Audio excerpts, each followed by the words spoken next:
Jangan lupa subscribe, like Saka Channel agar tidak ketinggalan cerita menarik setiap harinya. Di balik kabut masa lalu, ada sumpah yang belum ditepati.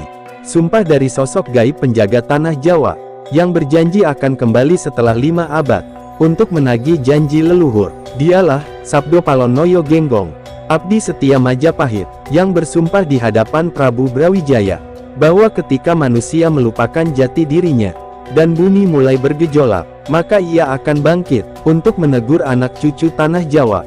Kini, di abad modern, tanda-tanda itu mulai tampak. Gunung bergetar, laut bergolak, dan langit sering memerah di malam hari. Apakah ini saatnya Sabdo Palon menagih janji? Ataukah ini hanya pertanda, bahwa alam sudah tak lagi seimbang? Inilah kisah yang tertulis di antara kabut sejarah. Kisah tentang janji yang tak pernah padam. Sabdo Palon, roh penjaga tanah Jawa. Mari kita telusuri bersama, dari awal kehancuran Majapahit, hingga kebangkitan roh leluhur, yang kini mengguncang hati manusia Jawa. Langit sore di atas Trowulan tampak memerah, seolah ikut menangisi runtuhnya kejayaan Majapahit. Asap tipis mengepul dari reruntuhan istana, sementara suara gamelan yang dulu megah kini tinggal gema pilu di kejauhan. Di pelataran kerajaan, Prabu Brawijaya kelima berdiri dengan wajah lesu, menatap kejayaan yang sirna bersama angin. Ia tahu, masa Majapahit telah berakhir, dan takdir baru sedang menunggu di balik bayang-bayang sejarah. Di hadapan sang Prabu berdirilah sosok yang tak kalah agung, Sabdo Palonoyo Genggong, abdi setia sekaligus penasihat spiritual kerajaan. Rambutnya putih panjang, sorot matanya dalam, dan suaranya menggetarkan jiwa. Ia bukan manusia biasa, melainkan perwujudan roh tua Nusantara, penjaga keseimbangan tanah Jawa sejak masa para dewa. Di tangannya, ia menggenggam segenggam tanah Majapahit yang mulai retak, simbol hancurnya peradaban lama. Prabu, ucap Sabdo Palon dengan nada berat, mengapa Paduka memilih meninggalkan ajaran leluhur dan tunduk pada keyakinan baru yang dibawa dari luar tanah ini? Tidakkah Paduka sadar, bumi Jawa akan kehilangan ruhnya? Brawijaya menunduk. Aku mencari kedamaian, Palon. Aku ingin rakyatku selamat, bukan terbakar dalam perang keyakinan. Namun Sabdo Palon menatapnya tajam. Keselamatan tanpa jati diri adalah kehancuran yang sejati. Hening menyelimuti istana. Angin berdesir membawa aroma dupa dan darah. Di kejauhan, lonceng suci Majapahit berdentang untuk terakhir kalinya. Sabdo Palon melangkah maju, menatap langit yang mulai diselimuti awan hitam. Bila demikian, Prabu, katanya lirih namun penuh api, biarlah zaman berganti. Namun dengarlah sumpahku, 5 abad dari sekarang, aku akan kembali menagih janji. Saat itu, aku akan bangkit bersama roh Jawa untuk menuntut apa yang telah dilupakan. Tiba-tiba, bumi bergetar halus. Cahaya aneh muncul di sekitar tubuh Sabdo Palon. Matanya bersinar bagai bara, suaranya bergema hingga ke penjuru istana. Tanah ini bukan sekadar bumi, ini adalah nadi para leluhur. Barang siapa mengkhianatinya, akan menuai murka alam sendiri. Gajah Mada telah tiada, para Brahmana telah menghilang, dan kini satu-satunya yang tersisa hanyalah sumpah roh abadi yang menggema di ruang waktu. Prabu Brawijaya menitikkan air mata. Ia tahu kata-kata Sabdo Palon bukan ancaman, melainkan peringatan. Maafkan aku, Palon. Jika kelak engkau kembali, bimbinglah anak cucuku untuk menemukan cahaya yang sejati. Sabdo Palon tersenyum samar, lalu menutup mata. Tubuhnya perlahan menghilang diselimuti kabut putih, menyatu dengan angin dan suara gamelan yang semakin sayu. Hanya tinggal suaranya yang menggema. Ingatlah, Prabu, janji leluhur tak pernah hilang, hanya tertidur menunggu waktu. Dan sejak malam itu, kerajaan Majapahit benar-benar runtuh. Tanah Jawa memasuki masa gelap yang panjang. Tapi di balik kabut dan waktu, roh Sabdo Palon bersemayam di antara gunung dan lautan, menunggu saat yang telah dijanjikan. Janji untuk kembali, menagih hutang spiritual tanah Jawa, hutang terhadap leluhur, jati diri, dan keseimbangan alam yang telah dilupakan. Sejak malam Sabdo Palon menghilang, langit Jawa berubah muram. Awan hitam kerap menggantung di atas gunung-gunung, seolah bumi ikut berduka atas perpisahan roh penjaganya. Waktu berjalan, ratusan tahun berlalu. Majapahit tinggal nama dalam kitab-kitab kuno dan cerita rakyat. Namun di balik tanah yang tampak tenang, roh Jawa masih bernafas, menunggu masa kebangkitannya. Kerajaan-kerajaan baru bermunculan. Demak, Pajang, hingga Mataram mencoba menata ulang tatanan Nusantara. Namun masing-masing terbelah oleh kepentingan dan kekuasaan. Dalam diam, para empu dan pertapa di lereng gunung masih menjaga warisan Majapahit, ilmu kejawen, pusaka gaib, dan mantra kuno yang diwariskan dari zaman para dewa. Mereka percaya, Sabdo Palon belum pergi, hanya bersemayam di alam kasunyatan, alam di antara dunia manusia dan para leluhur. Di tengah malam sunyi, para petapa sering mendengar suara gaib dari balik kabut, desiran angin yang menyerupai bisikan. Aku menunggu, aku masih di sini, begitu suara itu bergema dari arah Gunung Lawu dan Merapi. Kadang, saat kabut turun tebal, tampak bayangan lelaki tua berjubah putih berdiri di puncak gunung, memandang jauh ke arah barat, seolah menanti sesuatu yang belum tiba. Rakyat Jawa perlahan kehilangan arah. Agama baru datang silih berganti, dan manusia mulai melupakan akar budayanya sendiri. Mereka sibuk mengejar dunia, lupa pada keseimbangan antara alam, jiwa, dan batin. Disinilah roh Sabdo Palon berdiam diri, tidur dengan mata terbuka, menyaksikan bagaimana tanah yang dulu ia jaga mulai kehilangan kesuciannya. Namun setiap kali manusia terlalu sombong, alam memberikan peringatan. Gunung meletus, gempa mengguncang, dan laut menelan desa-desa. Para orang tua di pedesaan masih berbisik, itu tanda Sabdo Palon bergeser dalam tidurnya.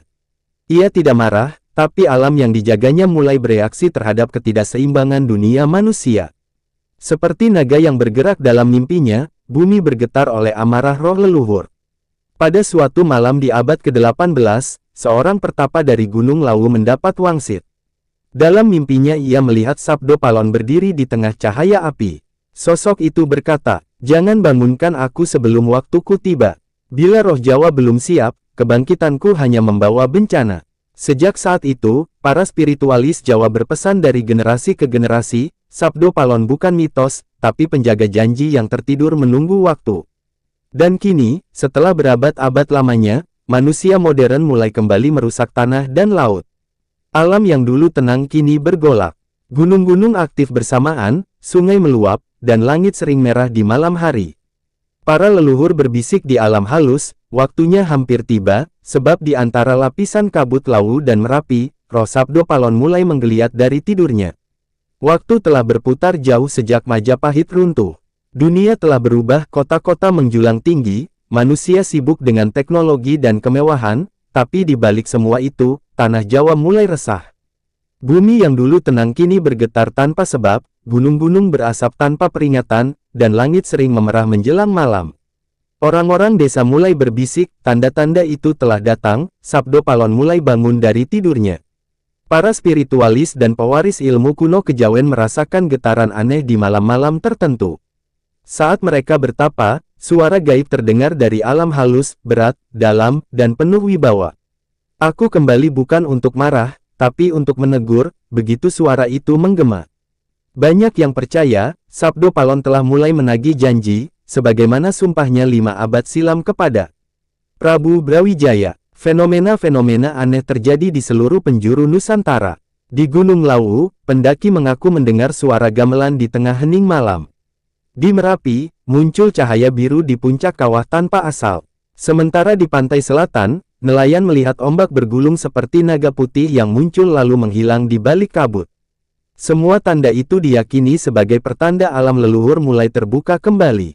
Di kota-kota besar, beberapa orang bermimpi aneh, mereka melihat sosok berjubah putih, berwajah teduh namun tegas, memandang mereka sambil berkata, "Lebih besar dari, waktuku hampir tiba. Ingatlah siapa dirimu," sebelum bumi mengingatkannya dengan cara yang keras. Mimpi yang sama terjadi di berbagai daerah, dari Jawa Timur, Jawa Tengah, hingga Jawa Barat, seolah roh yang sama tengah berkeliling, membangunkan kesadaran yang lama tertidur di jiwa manusia Jawa. Lalu, di tahun 2025, sebuah guncangan besar melanda Nusantara. Gunung Lawu, Merapi, dan Semeru bergetar dalam waktu yang hampir bersamaan. Air laut surut tanpa sebab, langit berubah warna jingga kemerahan, dan di angkasa tampak cahaya menyerupai sosok manusia yang berdiri di antara awan. Penduduk sekitar berteriak menyebut nama yang sejak lama hanya menjadi legenda, Sabdo Palon. Sabdo Palon. Media sosial geger. Para ilmuwan kebingungan mencari penjelasan, namun para spiritualis tahu, janji itu telah tiba pada waktunya. Dalam semedi, seorang empu tua dari lereng Lawu mendapat sabda, "Lebih besar dari aku tidak datang untuk menguasai, tapi untuk mengingatkan." Jawa telah melupakan dirinya sendiri. Bila keseimbangan tak dikembalikan, bumi ini akan menegakkan hukumnya sendiri.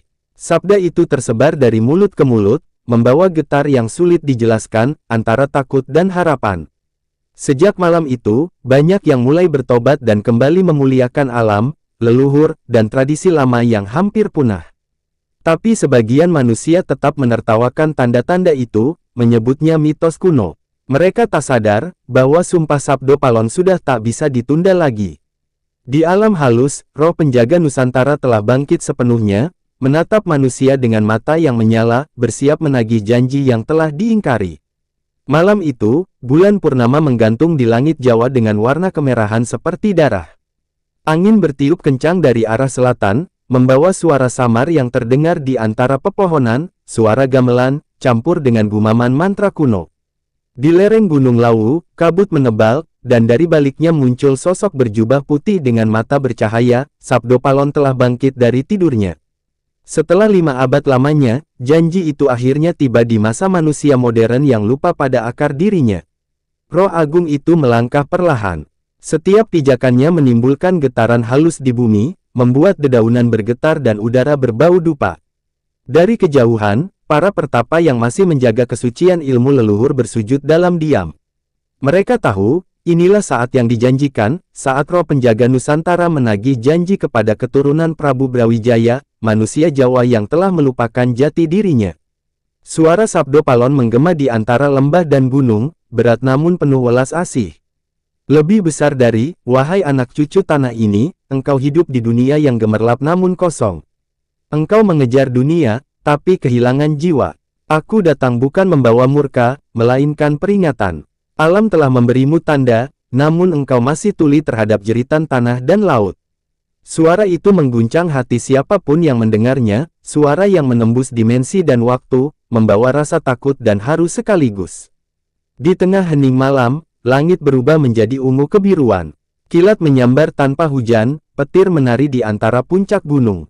Sabdo Palon mengangkat tangannya ke langit, lalu berkata, "Lebih besar dari, aku tidak menuntut kerajaan, tidak menuntut kekuasaan. Aku hanya menagih satu hal, janji leluhur untuk menjaga kesucian bumi dan kebenaran hati.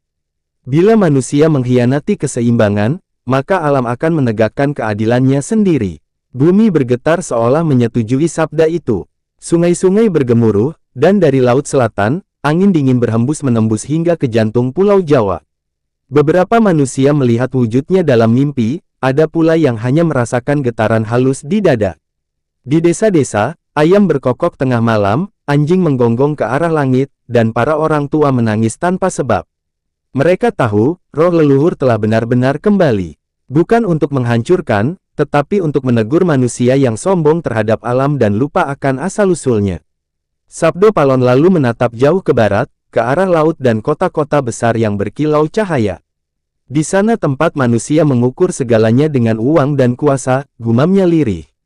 Namun cahaya sejati tidak lahir dari emas, melainkan dari kesadaran. Ia kemudian menunduk, menyentuh tanah dengan ujung jarinya. Dari bumi keluar cahaya lembut, cahaya keemasan yang menyebar ke seluruh penjuru Jawa. Cahaya itu masuk ke hati manusia yang masih mau mendengar, membangunkan kembali nurani dan rasa hormat pada leluhur, pada alam, dan pada Tuhan yang Maha Tunggal. Setelah menyampaikan pesannya, Sabdo Palon perlahan memudar dalam kabut. Suaranya menjadi gema terakhir yang menyelinap ke dalam angin malam. Lebih besar dari, Jawa akan hidup bila jiwanya sadar. Bukan karena kekuasaan, tapi karena keseimbangan.